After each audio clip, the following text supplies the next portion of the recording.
Hello and welcome to Kalika classes. इस video में हम लोग कंडक्टर्स एंड इंसुलेटर्स के बारे में जानेंगे। कंडक्टर्स यानी सुचालक, इंसुलेटर्स यानी कुचालक, यानी सुचालक यानी कि विद्युत चालक, कुचालक यानी कि विद्युत विरोधी। तो आइए देखते हैं हम लोग कंडक्टर्स और इंसुलेटर्स क्या होते हैं। मैं एक रिक्वेस्ट करना चाहूँगी कि जो बेसिक डिफरेंसेस होते हैं कंडक्टर्स एंड इंसुलेटर्स में, वो आप लोग 8th से 10th के बुक में जाकर देख सकते हैं। यहाँ पे हम लोग सीधा अपने 12th वाले पार्ट से ही स्टार्ट करेंगे। ओके, तो सबसे पहले ये देखते हैं कि कंडक्टर्स होते क्या हैं। हम लोग कैसे जानेंगे कि कंडक्टर्स क्या होते हैं। मान लिए कि ये मेटल रॉड है। ओके, क्या है? मेटल रॉड, यानी कि धातु है, जो एक धातु है जो कि छड़ टाइप का है। ठीक है, मेटल रॉड यानी कि धातु छड़। उसे हम लोग क्या कर रहे हैं, एक उलन क्लॉथ ले रहे हैं, यानी ऊनी कपड़ा। ऊनी कपड़े से एक मेटल रॉड को रब कर रहे हैं। ओके, तो हम लोग ये देखते हैं कि उस पर किसी भी तरह के चार्जेस का अपीयरेंस नहीं हुआ है। अब चार्जेस का अपीयरेंस हो रहा है नहीं हो रहा है, ये हम लोग कैसे जानेंगे? बस आने वाले कुछ मिनट में हम लोग इसको जान जाएंगे। बस अभी ये समझेंगे कि अपीयरेंस हो रहा है, अपीयरेंस नहीं हो रहा है। तो आगे ये हम देख रहे हैं, पहले हमने देखा कि मेटल रॉड है। अब ये क्या है? एक मेटल रॉड है जिसमें एक प्लास्टिक या फिर एक लकड़ी का हैंडल लगा हुआ है। ओके, और उसे मैंने इसे टच नहीं करा है। जो ये हैंडल है ना, जो ये प्लास्टिक या फिर वुडन का जो लगा हुआ है इसमें हैंडल, उस हैंडल को मैंने टच नहीं करा है और इसे उसी ऊनी कपड़े से रब करा है। तो रब करने के बाद हम लोग ये देखते हैं कि जो चार्जेस होते हैं वो क्या होते हैं, इसी पर रहते हैं। ओके, ये जो हमारा मेटल रॉड है उसी पे रहते हैं।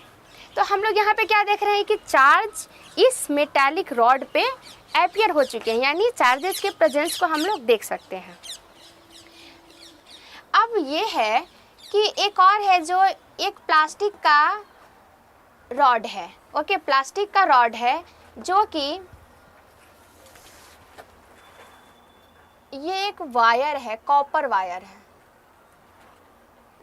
ओके, ये है आपका कॉपर वायर और ये एक न्यूट्रल पिथ बॉल है। एक बॉल है जो कि न्यूट्रल, यानी उस पे नेट जो चार्जेस हैं वो जीरो है, यानी इक्वल अमाउंट में पॉजिटिव और इक्वल अमाउंट में निगेटिव है। तो इक्वल अमाउंट में जब दोनों चार्जेस प्रेजेंट रहते तो क्या नेट मेरा जीरो मिलेगा, यानी कि नेट चार्ज जीरो मिलेगा, जिसे हम लोग न्यूट्रल कहते हैं। चार्जेस तो होंगे बट पॉजिटिव और निगेटिव दोनों इक्वल अमाउंट में होंगे। That's why we are calling it as a neutral pith ball और न्यूट्रल बॉल। ओके, और ये जो न्यूट्रल बॉल है वो किससे से कनेक्टेड है? कॉपर वायर से। और ये कॉपर वायर किससे से कनेक्टेड है? निगेटिवली चार्ज्ड प्लास्टिक रॉड से। एक प्लास्टिक रॉड है जो कि निगेटिवली चार्ज्ड है और ये कॉपर वायर से जुड़ा हुआ है। और कॉपर वायर का जो एंड है वो किससे से जुड़ा हुआ है? एक न्यूट्रल बॉल से जुड़ा हुआ है। तो आप यहाँ पे देखेंगे कि ये जो वायर है ना, ये कॉपर वायर है, उस पर चार्जेस का अपीयरेंस हो चुका है।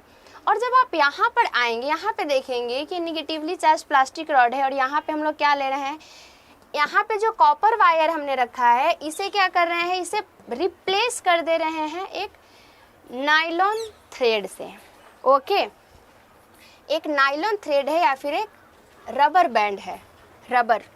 ओके, रबर से बना हुआ बैंड है या फिर नायलॉन का एक धागा है और उसे मैंने क्या करा है, एक तरफ प्लास्टिक रॉड से और दूसरी तरफ पिथ बॉल जो कि न्यूट्रल है उससे जोड़ दिया है।